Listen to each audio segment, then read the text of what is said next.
बड़ी बहू। हाँ सासू माँ जी। बड़ी बहू, अभी तक तुम्हारा नाश्ता नहीं बना क्या? सभी लोग टेबल पर बैठ गए हैं नाश्ता करने के लिए।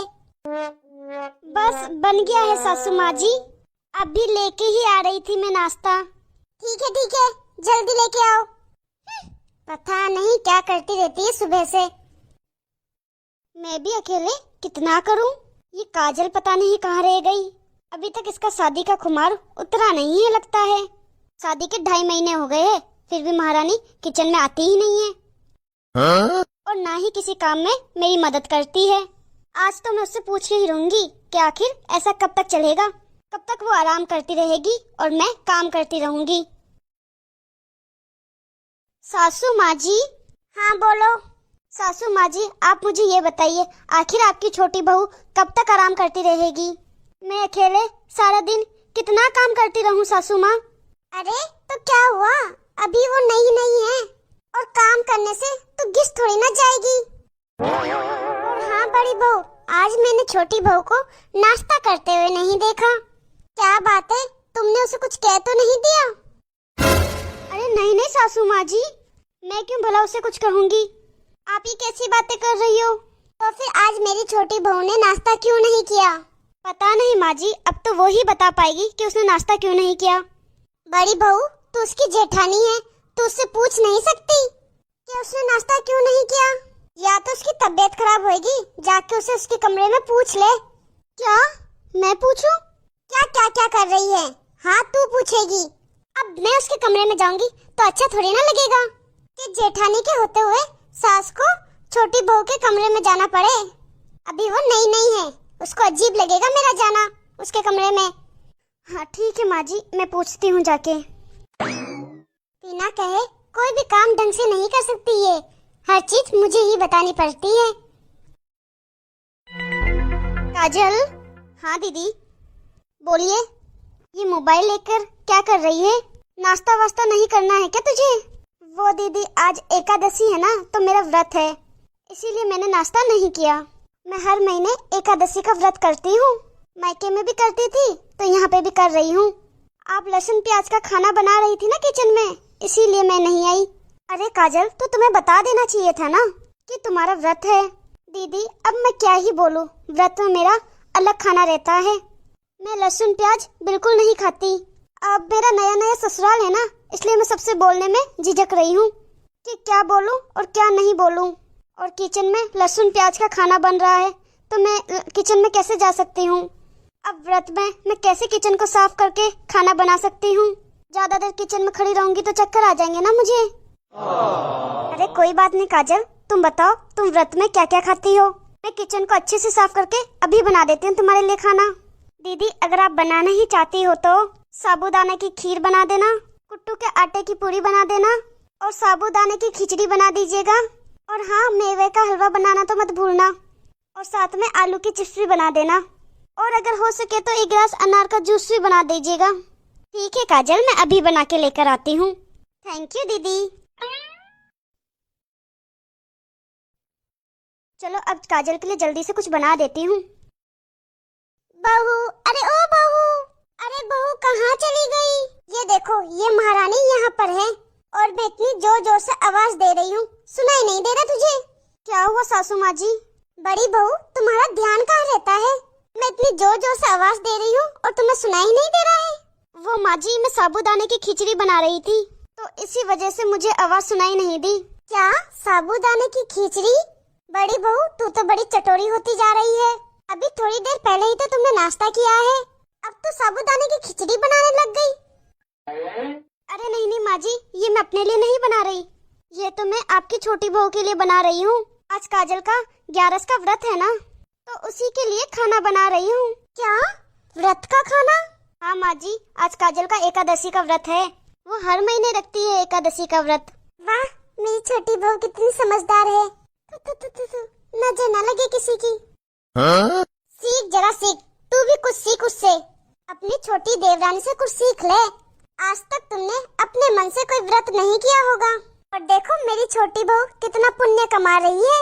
तुम तो नवरात्रि तक का व्रत नहीं करती हो, और मेरी छोटी बहू को देख हर महीने एकादशी का व्रत करती है, तभी तो उसे मेरी जैसी सास मिली है। मम्मी जी मैं भी तो इतना कुछ करती हूँ, आप मेरी तो कभी तारीफ नहीं करते। क्या तारीफ करूँ तेरी, क्या अच्छा करती है तू? माँ जी आप एक बहू से सर पे पल्लू रखवाती हो और दूसरी को कुछ नहीं करवाती। हाँ तो तेरी शादी हुए कितने समय हो गए हैं, अब तू पुरानी बहू है और मेरी नई बहू, छोटी बहू आज के समय की है, आज के मॉडल की है। वो सर पे पल्लू नहीं रखेगी और तुझे रखना पड़ेगा। अब ऐसे मुंह लटका के क्यों खड़ी है? मेरी कुछ सहेलियां आ रही है, उनके लिए चाय नाश्ते की तैयारी कर ले। ठीक है माँ जी। आई बड़ी पल्लू हटाने वाली। हेलो, हाँ माँ बोलो, फोन किया था आपने? हाँ बेटा मैं तुझे कब से फोन लगा रही हूँ, हमेशा नॉट रीचेबल बताता रहता है। क्या हुआ माँ, कोई जरूरी काम था? अरे नहीं नहीं मम्मी, मैं तो मोबाइल में गेम खेल रही थी, तभी आपका फोन आया तो मैंने सोचा फ्री बैठी हूँ तो आपसे बात कर लेती हूँ। और बता बेटा घर में सब कैसे हैं? सब ठीक है मम्मी, आप बताइए वहाँ सब कैसे है? यहाँ भी सब बढ़िया है बेटा। और तू बता तेरी जेठानी और सास, उन लोगों की क्या हाल चाल है? ठीक तो रहती है ना तेरे साथ? क्या सास और जेठानी, उनके बारे में आप पूछ रही हो? हाँ बेटा क्या हुआ, कोई बात हुई है क्या? सच में माँ एक नंबर की बेवकूफ जेठानी मिली है मुझे। इतनी बेवकूफ की क्या बताऊँ मैं आपको। जानती हो मम्मी आज मेरा व्रत का खाना खाने का बहुत मन था, जरा सा मैंने जेठानी को झूठ क्या बोल दिया कि आज मेरा एकादशी का व्रत है। वो तुरंत मेरे लिए व्रत की थाली बनाने में जुट गई। वो बेचारी रसोई में लगी हुई है और मैं आपसे यहाँ कमरे में बात कर रही हूँ, जबकि मेरी सास ने आज गोभी की सब्जी और मक्की की रोटी बनवाई थी मेरी जेठानी से। और मम्मी आपको तो पता ही है ना, मुझे गोभी की सब्जी बिल्कुल पसंद नहीं है और मक्की की रोटी अच्छी मेरे को बिल्कुल पसंद नहीं है, इसीलिए आज मुझे खाना खाने का बिल्कुल ही मन नहीं था। बस मम्मी मैंने जेठानी से थोड़ा सा प्यार से बोल दिया कि आज मेरा व्रत है, मुझे व्रत का खाना खाना है दीदी, तो वो तुरंत किचन में चली गई मेरे लिए खाना बनाने। इतना सारा खाना बनाने के लिए सच में मम्मी ससुराल में ऐसी बेवकूफ जेठानी होनी चाहिए। तभी तो खाने में और पागल बनाने में मजा आएगा। बैठे बैठे सब कुछ मिल जाए तो बात ही अलग है। इतनी बेवकूफ है मेरी जेठानी, छोटे हो या बड़े हो सबसे पूछ पूछ के खाना बनाती है कि किसको क्या खाना है। फिर चाहे रसोई में खड़े खड़े उनकी टांगे ही ना टूट जाए, बीमार हो जाएगी तब भी दवाई खा खा के काम करती है। और एक मैं बीमार नहीं होंगी तो भी बीमारी का नाटक कर लूंगी। मेरी जेठानी तो पता नहीं कौन से पत्थर की बनी है, कितना भी काम करा लो भाग भाग के करेगी, पर उसे पता नहीं इस चीज का मैं कैसे फायदा उठाऊंगी। और मेरी सास मम्मी मेरी जेठानी को अपनी पाँव की जुत्ती समझती है और मुझे अपना सर का ताज। मेरी जेठानी को तो ऐसे दबा के रखती है, उनसे ढंग से बात तक नहीं करती, मुझे तो पलकों में बिठा के रखती है, सर का ताज बना के रखती है। और वजह पता है मम्मी आपको? तुम्हारे दिए हुए तोहफे, महंगी महंगी साड़ियाँ, महंगे महंगे गहने, और पिछले बार पद फेरे में आपने जो सोने का सिक्का दिया था ना, उसका तो गुणगान पूरे मोहल्ले में पूरे रिश्तेदारों में गाती रहती है। अरे वाह बेटा, तब तो ऐसी जेठानी से बना के रखना जो कुछ भी कहने से झट से काम कर लेती है। एक काम करना, तू अपनी पहनी हुई साड़ियों को अपनी जेठानी को गिफ्ट कर दिया करना, वो पाकर बहुत खुश हो जाएगी। वो खुश तो तू खुश। हाँ मम्मी, और वैसे भी बेटा वो तो गरीब घर से है ना, तो उसे तो तू कुछ भी देगी तो वो वैसे ही खुश हो जाएगी। वो तो तेरी उतरन से ही खुश हो जाएगी, तेरे सारे काम वो बिना बोले ही कर लिया करेगी।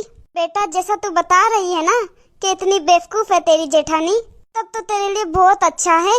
कल को तेरे बच्चे होंगे ना तो तुझे टेंशन लेने की कोई जरूरत ही नहीं होगी, वो ही उनको पाल पोस कर बड़ा कर देगी। मुझे तो सुन के बहुत अच्छा लगा कि तेरी जेठानी इतनी अच्छी है और बेवकूफ है। बेटा तू तो अपने ससुराल में राज करेगी, राज। हाँ मम्मी तुम सही कह रही हो, मैं तो यहाँ राज करूंगी, राज, और सबको अपने उंगलियों में नचाऊंगी।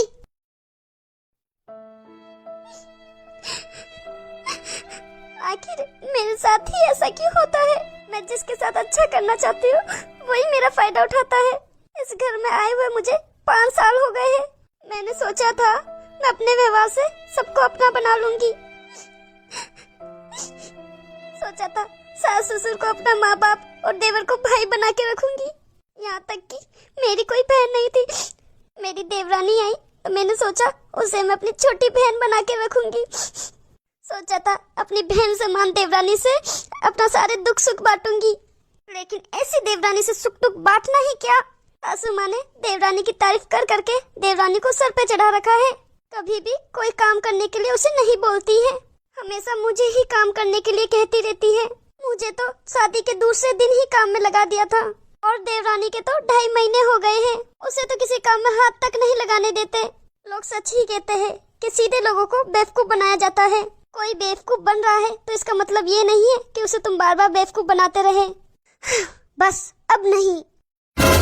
आखिर मैं कब तक दबके रहूंगी? मैं भी इस घर की बड़ी बहू हूँ। जो सम्मान छोटी बहू को मिलता है वो मुझे क्यों नहीं? दीदी दीदी दीदी, मेरा व्रत का खाना बन गया क्या? बताओ ना दीदी, मुझे बहुत भूख लगी है। मुझे तो लगा आप मेरा खाना मेरे कमरे में लेके आओगी। काजल, आज दिन तक तो तुमने कोई व्रत किया नहीं। 2.5 महीने हो गए ना तुम्हारे यहाँ आए हुए। मैंने तो नहीं देखा कि तुमने कभी 11 का व्रत रखा है। फिर आज 11 का व्रत कैसे शुरू कर दिया? आगे से तुम मेरे साथ ऐसा मजाक कभी मत करना। व्रत का खाना सब मैं खाऊंगी। अगर तुम्हें ज्यादा भूख लगी है तो खुद बना के खा लो। और एक बात और दिमाग में बिठा लो, आज से दोपहर का खाना तुम बनाओगी और रात का खाना मैं बनाऊंगी, समझी? और वैसे भी तुम्हारी शादी को 2.5 महीने हो गए हैं। अच्छे से घूम के हनीमून भी बना लिया है तुमने। अब तुम्हें रसोई से कोई परहेज नहीं होना चाहिए, यहाँ तक कि कोई भी काम से परहेज नहीं होना चाहिए। ये बड़ी बहू को क्या हो गया? इतनी जोर जोर से क्यों चिल्ला रही है? देखो ना सासू माँ, ये दीदी मुझ पे चिल्ला रही है। मैं घर पे छोटी हूँ तो क्या मुझ पे चिल्लाएगी? बड़ी बहू, ये कौन सा तरीका हुआ छोटी बहू से बात करने का? बेचारी नई नहीं है तो तुमने क्या समझ रखा है? तू क्या सोच रही है ये अकेली है? मैं इसके साथ खड़ी हूँ। तुम्हें ज्यादा हुक्म चलाने की जरूरत नहीं है मेरी छोटी बहू पे। अभी इसकी सास जिंदा है। तुम ज्यादा सास मत बनो। यहाँ जैसा होता आया है वैसा ही चलेगा। ये घर मेरा है तो यहाँ सिर्फ मेरी ही चलेगी। सासू माँ जी, माना कि ये घर मेरा नहीं है, लेकिन ये घर कायदे से आपका भी नहीं है और ना ही आपकी छोटी बहू का है। जैसे मैं इस घर की बहू हूँ ना, वैसे आप भी इस घर की बहू हो। और सारी बहुओं के लिए नियम एक जैसा होना चाहिए। मैं पिछले 5 सालों से इस घर के सारे काम करती आ रही हूँ। अब मेरी देवरानी को भी इस घर के सारे काम करने चाहिए। हम दोनों का काम आधा आधा बट जाना चाहिए। आखिर कब तक मैं ही करती रहूंगी इस घर में काम? इसलिए दिन का खाना छोटी बहू बनाएगी आपकी और रात का खाना मैं बनाऊंगी, और बाकी काम भी सारा आधा आधा बांट देंगे हम दोनों। अरे क्या हुआ? क्या मीटिंग चल रही है तुम सबकी? इतनी जोर जोर से आवाजें आ रही है जो। बेटा देख ले तेरी बीबी को कैसे मेरे सामने मुंह चला रही है। भूल गई है तेरी बीबी कि मैं सास हूँ, वो बहू है। सास हो तो दोनों की हो, मेरे अकेले की नहीं हो। देख बेटा देख कैसे जबान लड़ा रही है तेरी पत्नी। इसको समझा दे तू, वरना मुझे 2 मिनट नहीं लगेंगे इसको घर से बाहर निकालने में। तेरी बीबी घर के नियम कानून बदलने चली है। माँ एकदम सही तो कह रही है वो। मेरी मानो तो वो बिल्कुल सही कह रही है। एक एक बात सही है उसकी। जब आपकी दोनों बहुएं इस घर की बहू है तो नियम कानून दोनों के लिए एक जैसे होने चाहिए। दोनों को मिलकर काम करना चाहिए। अब माँ, आपके 2 बेटे हैं, एक बेटा कमाएगा और एक घर में बैठा रहेगा तो अच्छा लगेगा क्या आपको? नहीं ना। वैसे दोनों बहुओं का भी ऐसा ही फर्ज होता है। घर का काम मिल बांट के ही करना होगा उन दोनों को। मेरे तो ये समझ नहीं आ रहा कि लड़ाई किस बात की है। माँ, इतने सालों से आपकी बड़ी बहू ही तो आपकी सेवा करती आ रही है। आपकी सेवा में आपकी बड़ी बहू ने कभी कोई कमी नहीं रखी। माँ, आप किसी एक का पक्ष मत लीजिए, वरना मुझे ऐसा लगेगा आप दोनों बहुओं में नहीं, दोनों बेटों में भेदभाव कर रही हो। नहीं नहीं बेटा, आगे से ऐसा नहीं होगा। आज बेटा तूने मेरी आंखें खोल दी है। मुझे अपनी गलती का एहसास हो गया है। बड़ी बहू मुझे माफ कर दे बहू। तुम सही कह रही थी बहू, मुझे भेदभाव नहीं करना चाहिए। और छोटी बहू, आज से तुम अपनी जिम्मेदारियाँ खुद संभालो। समझी? चल बड़ी बहू, आज खाना यही बनाएगी। हाय दैया, मर गई। जेठानी को सीधा समझ के बहुत बड़ी गलती कर ली मैंने। ये तो बड़ी चंट निकली। तो हेलो गाइस, कैसी लगी आपको हमारी ये वीडियो? तो हमें कमेंट बॉक्स में कमेंट करके जरूर बताना, और अच्छी लगी हो तो लाइक शेयर जरूर कर देना। और ऐसी ही वीडियो बार बार आपके सामने आती रहे तो सब्सक्राइब करना मत भूलना। वीडियो का नोटिफिकेशन पाने के लिए बेल आइकन दबाना मत भूलना। वीडियो को अंत तक देखने के लिए बहुत बहुत धन्यवाद। मिलते हैं अगले वीडियो में, जब तक आप खुश रहिए और अपना ध्यान रखिए।